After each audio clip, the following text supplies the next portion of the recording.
Hai semua, kali ini kita akan bicara tentang ekonomi politik dalam film. Jadi bukan filmnya yang bicara ekonomi politik, ini harus diperjelas ya. Tapi ada konsep-konsep apa dari sisi ekonomi dan politik di dunia film. Nah, apa saja nanti akan kita lihat dari sisi pertama tentang pendekatan ekonomi. Nah, untuk pendekatan ekonomi ini, saya melihat dari tulisan di buku Looking at Movies. Nah, secara pendekatan ekonomi, film itu akan dilihat bagaimana dan mengapa sebuah studio film itu didirikan. Jadi, misalnya ada misi tertentu, entah itu dari pemerintah atau dari pemerintah sendiri punya divisi seperti komunikasi, pariwisata, atau swasta. Ya. Kemudian yang kedua, bagaimana studio itu nanti beradaptasi dengan situasi dan kondisi di dunia ini, secara ekonomi, kemudian secara teknologi yang pernah kita bicarakan di awal, dan juga secara sosial. Misalnya ada social demand, ada kepentingan sosial yang harus dimunculkan. Misalnya ada gerakan-gerakan tertentu. Dan secara sejarah juga, bagaimana studio itu dibuat misalnya sebelum kemerdekaan atau ketika sedang dalam masa kemerdekaan atau sekarang dari posisi yang sudah masuk ke zaman milenial. Kemudian yang ketiga, bagaimana sebuah studio itu memproduksi, mendistribusi, dan memamerkan atau exhibition dari produk film itu. Nah, di situ akan dilihat proses produksinya, mencari finansialnya, lalu produsernya seperti apa. Kemudian setelah film itu sudah jadi, lalu bagaimana itu didistribusikan melalui media sosial misalnya, kemudian bagaimana orang menonton atau memamerkan film itu, untuk display film itu seperti apa, apakah di bioskop, kemudian juga ketika misalnya di bioskop ada apa saja yang bisa mengangkat dari pemasaran film ini. Kemudian yang keempat adalah bagaimana efek sebuah film. Kita pernah dengar tentang Bumi Manusia ya, film Bumi Manusia itu cukup booming juga, padahal itu film tentang periode ya zaman dahulu dan ada hubungannya dengan bukunya Pramudia. Nah, efek dari sebuah film ini di mana dengan orang-orang yang sekarang yang mungkin belum pernah membaca buku Pramudia, mungkin semua lalu membeli dan ingin membaca atau tetap saja mereka hanya menonton.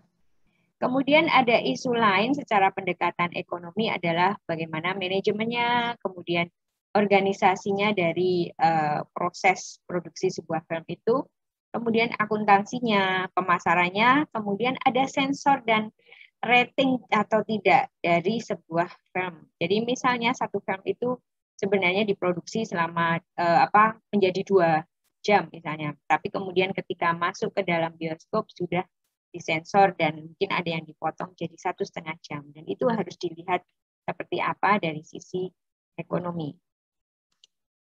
Lalu dari sisi political ekonomi atau ekonomi politik, ekopol kalau kalian biasanya menyingkatnya, saya lihat dari tulisan Janet Wosko 2004 yang dalam buku A Companion to Film Theory. Nah, di sana dia menyebutkan beberapa ahli ekonomi politik, yaitu Vincent Mosco, kalian pasti sudah mengenal sekali teori-teorinya. Kemudian juga ada Adam Smith, lalu David Ricardo, Karl Marx, ya, kemudian Friedrich Engels. Kedua nama ini kalian mungkin mengenal dari sisi marxismenya, kemudian mengenal istilah kapitalismenya juga. Nah, semua dilihat dari sisi dunia film, tentang film. Kemudian Janet Wosko juga bicara tentang hubungan ekonomi politik ini dari sisi sosial dan relasi kuasa. Jadi selalu dalam berhubungan dengan dua hal ini, yaitu sosial dan relasi kuasa. Misalnya dalam hubungan pemasaran dan juga bagaimana masyarakat melihat film itu. Kemudian dari sisi relasi kuasa, apakah film itu juga akhirnya didistribusikan dengan lancar atau ada sisi relasi kuasa yang mempengaruhi pendistribusian dari film tersebut. Kemudian dari istilah dari Moskow ada 3 hal ini yang perlu kalian ketahui, yaitu ada komodifikasi, spasialisasi, dan strukturasi. Untuk komodifikasi lebih ke bagaimana film itu dibuat sehingga dia bisa menghasilkan uang. Ya, ada nilai yang berubah di sini. Nilai guna menjadi nilai tukar uang ya. Bagaimana sebuah film itu tidak hanya menghibur tapi juga bagaimana menguntungkan dari sisi keuangan. Kemudian spasialisasi sangat dikenal sekarang bahwa film itu bisa ditonton kapan saja, di mana saja, tidak harus menonton di bioskop. Jadi streaming misalnya. Nah itu juga melihat proses bagaimana film ini didistribusikan dan dinikmati. Kemudian dari sisi strukturasi adalah tentang politik dan juga dari sisi manajemen, kemudian dari sisi produser, dari sisi bioskopnya sendiri juga bagaimana hubungan antar level, kemudian hubungan antar networking itu menjadi ada relasi kuasa di mana yang lebih dominan di sana. Kemudian kita lihat secara tema, ada beberapa tema dari ekonomi politik oleh Jadwalsko ya disebutkan di sini tentang topik-topiknya bisa dilihat yang pertama tentang bagaimana film internasional itu mendominasi. Kalau kalian paling gampang ingat adalah Hollywood ya, bagaimana Hollywood itu mendominasi film internasional. Kemudian bagaimana pemasaran yang mereka lakukan, bagaimana terobosannya, kerjasamanya dari film satu produksi film itu sehingga sampai ke dunia internasional atau globalisasi. Kemudian bisa dilihat juga bagaimana keterlibatan pemerintah dalam produksinya. Apakah memang pemerintah hanya membiayai, tapi juga ada sisi kontrol, sisi sensor, kemudian juga aturan-aturan dari censorship. Lalu yang ketiga tentang hubungan ekspor dan produk media. Bagaimana sebuah film itu akan dilihat dari sisi produksinya, bisa dalam bentuk secara ekspor adalah awak filmnya atau artisnya, atau dalam bentuk produksinya kemudian disebarkan di negara yang lain. Kemudian produk-produk medianya seperti apa? Apakah hanya dalam bentuk film saja, atau nanti akan ada bukunya, atau kemudian ada sisi-sisi produk-produk yang menghubungkan film itu dengan merchandise misalnya. Ada atau mungkin film tersebut juga bisa ditonton di televisi. Nah, itu sebuah produk dari film yang berlayar lebar kemudian masuk ke sisi televisi yang membeli haknya. Kemudian juga bisa bicara tentang implikasi film lokal. Nah, bagaimana sebuah film lokal bertanding dengan film internasional. Tapi juga bagaimana film lokal ini bisa berimplikasi dengan para penontonnya.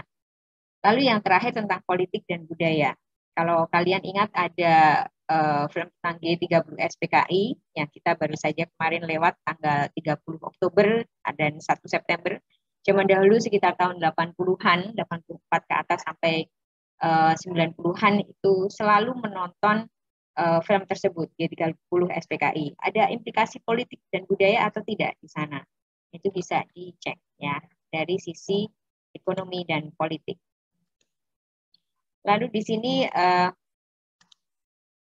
Wasco masih dari produknya tulisan dari Wasco menunjukkan tentang beberapa analisis yang memakai teori ekonomi politik ini, yaitu yang pertama clean gender and Lex ya, dia bicara tentang mereka bicara tentang bagaimana sebuah film itu mencari modalnya seperti apa, kemudian pemilik studionya seperti apa dan investornya bekerja sama seperti apa. Jadi yang dilihat itunya, apakah ada relasi kuasa juga di sana.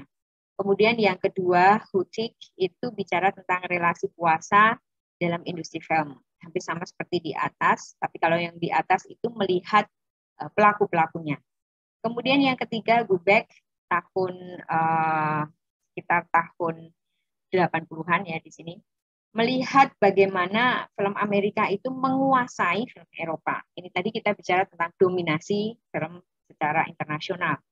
Lalu Wasco sendiri melihat bagaimana perubahan industri film karena teknologi. Apakah CGI itu akhirnya dipakai oleh 100% produk film atau hanya tertentu atau genre tertentu seperti sci-fi. Kemudian Pendakur dan Wasko juga mengecek tentang pekerja film industri, tapi di Amerika Serikat ya.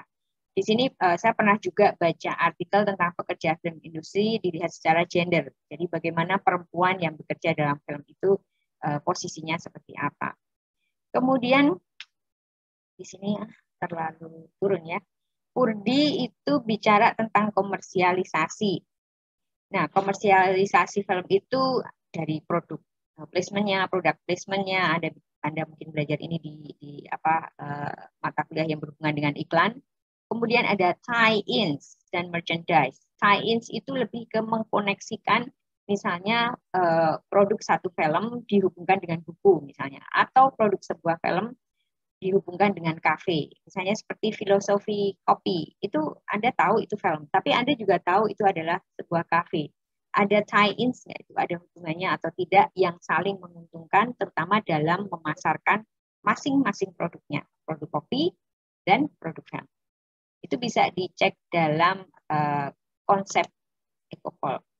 Nah ini salah satu ide saja sih, salah satu ide penelitian atau kajian bisa dilihat dari Disney, contoh Disney marketing mix. Disney tidak hanya memproduksi film, tapi juga ada theme parks, ada resort, kemudian ada cruiser, ada kapal, kemudian juga banyak sekali produk-produk di theme parknya itu.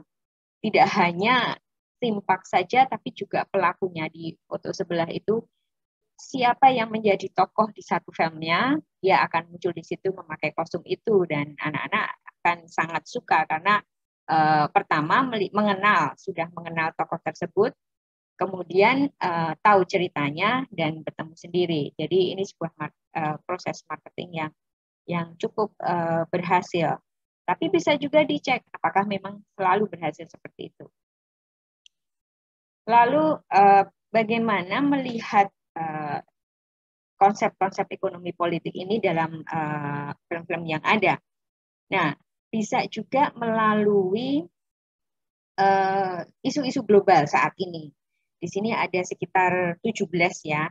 Misalnya bicara tentang bagaimana tentang kelaparan. Apakah ada film yang juga akan mencoba menyelesaikan ini? Ada masalah kelaparan, ada masalah kemiskinan, ada masalah kesehatan, well-being, mental health, kemudian tentang pendidikan, lalu tentang gender. Nah, dari sisi produksi film itu, apakah mereka juga melihat tentang penggunaan air, misalnya clean water, kemudian secara kebersihan. Kemudian mereka juga memakai energi yang cukup hemat. Atau mereka melakukan atau dalam pekerja filmnya itu kerja lemburnya seperti apa. Lalu inovasi industrinya seperti apa. Kemudian tentang representasi. Di sini lebih ke representasi kebersamaan. Misalnya tentang LGBT. Adakah pegawai atau produser filmnya juga ada yang dari LGBT, kemudian dari etnisiti yang beragam.